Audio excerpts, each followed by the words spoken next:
And when I started honoring my mother and father, my life changed.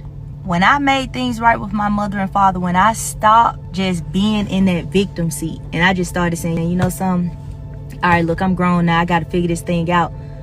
When I started just honoring my parents, things in my life just started to move and started to shift, and I started to feel just more alive. And so the commandment is real. Honor your mother and father so that your days, this is about your life. Honoring your parents is about how good your life is going to be through just honoring that commandment. So I'm just here to tell y'all, man, look, things have just gotten better for me since me and my mama and me and my daddy on a good page. I talk to them all the time. I love on them. And I also apologize about things that I was just seeing in a different way. So take it from me. Just try to make things right with your parents and watch how other areas of your life just grow.